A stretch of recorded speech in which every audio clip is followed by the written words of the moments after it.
আপনাকে জীবনের গুনাহ ছড়িয়া পড়িবে ইয়া রাসূলুল্লাহ ইয়া হাবিবাল্লাহ ইয়া রাসূলুল্লাহ।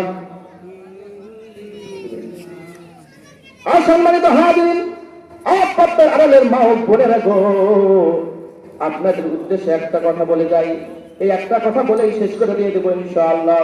ও মা গো, আপনার কি মনে চায় না আপনার সন্তানের একটা আলেম হোক, আপনার সন্তান আলিম হবে? ও মা, আপনার কি মনে চায় না আপনার একটা সন্তান হাফেজ হবে? ও মা গো, আপনার কি মনে চায় না আপনার একটা সন্তান কারি হবে? মা গো, আপনি যখন ইন্তিকাল করবেন আপনার কি মনে চায় না আপনার সেই সন্তান আপনার জানাজার নামাজ আদায় করে দেবে?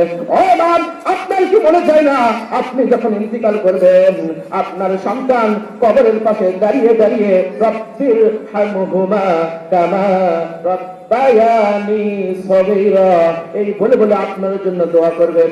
ও মা, আপনার কি মনে চায় না আপনার একটা সন্তান এইরকম একটা সন্তান নেককার হোক? আমার এই কথা বলার উদ্দেশ্য হচ্ছে আমাদের প্রতিষ্ঠানে আসুন, আমাদের প্রতিষ্ঠানে আসুন। অনেকে বলে আমাদের প্রতিষ্ঠানে নাকি শুধু আরবি শিক্ষা দেওয়া হয়।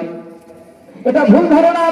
আমাদের প্রতিষ্ঠানে যেমন আরবি শিক্ষা দেওয়া হয় তেমনি জেনারেল সমন্বয়ে আমাদের মাদ্রাসায় শিক্ষা দেওয়া হয়।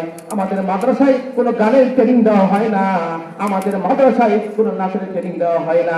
আমাদের মাদ্রাসায় জানাজার নামাজ কিভাবে আদায় করা লাগে, জানাজার নামাজ কিভাবে পড়তে হয়, আর নামাজ কিভাবে পড়তে হয় পড়াইতে হয়, এই সমস্ত কিছু আমাদের মাদ্রাসায় শিক্ষা দেওয়া হয়। এই দুনিয়াদারি শিক্ষা আমাদের মাদ্রাসায় দেওয়া হয়। আপনার হাতে পায়ে ধরে বলি, মা দয়া করে আপনি আপনার একটা সন্তানকে আমাদের মাদ্রাসায় দিয়ে দেবেন।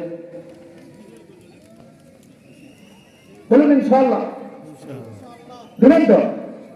পর্দার আড়ালে যারা আছেন মা বোনেরা, তাদের হাতে পায়ে ধরে বলি, বাবু আমাদের এলাকার প্রতিষ্ঠান, আপনারা যদি সহযোগিতা না করেন তাহলে আমরা প্রতিষ্ঠানটা কিভাবে টিকিয়ে রাখবো?